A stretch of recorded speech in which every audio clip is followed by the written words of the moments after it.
వింటున్నారుగా కీర్తి సురేష్ ఏమంటున్నారో. తాజాగా ఇండియన్ సినిమాలో 8 hours working గురించి పెద్ద చర్చ జరుగుతుంది. కీర్తి సైతం దీనిపై స్పందించారు. తాను పర్సనల్ గా 9 to 6 తో పాటు 9 to 9 కి కూడా ఓకే గానీ ఇందులో కొన్ని సమస్యలున్నాయన్నారు కీర్తి. 9 కి షాట్ అంటే 7:30కి లొకేషన్, 5:30కి నిద్రలేవాలి. అంత చేసినా నైట్ 11 వరకు డిన్నర్ కావట్లేదు.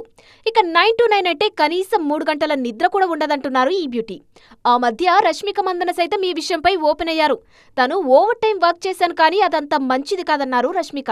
వీటన్నిటికీ మూలం దీపికా పదుకునే దగ్గర మొదలైంది. కల్కి 2 స్పిరిట్ నుంచి తప్పించిన తర్వాత ఇచ్చిన ఇంటర్వ్యూలో చాలా విషయాలపై ఓపెన్ అయ్యారు దీపిక. ఇండియన్ సినిమా అనేది పూర్తిగా మేల్ డామినేటెడ్ ఇండస్ట్రీ అని, ఇక్కడ కొన్నేళ్లుగా చాలా మంది హీరోలు 8 గంటలే పనిచేస్తున్నారన్నారు దీపిక. మండే టు ఫ్రైడే మాత్రమే పనిచేసి వీకెండ్ ఎంజాయ్ చేస్తారు. అయినా హీరోలను అడిగే ధైర్యం ఉండదన్నారు ఈ బ్యూటీ. తాను మాత్రమే కాదు, ఈ మధ్య కొత్తగా అమ్మైన హీరోయిన్లు కూడా 8 గంటలే పనిచేస్తున్నారని విన్నానని, కానీ వాళ్ళెవరూ హెడ్లైన్స్ అవ్వడం లేదు తాను తప్ప అన్నారు దీపిక. అన్ని చోట్ల 8 గంటలే పనిచేస్తున్నప్పుడు సినిమాల్లోని ఎందుకిలా అన్నారు దీపిక. మరోవైపు అలియా భట్ లాంటి వాళ్లు అమ్మయ్యాక కూడా నిర్మాతలకు అనుగుణంగా పనిచేస్తున్నారు.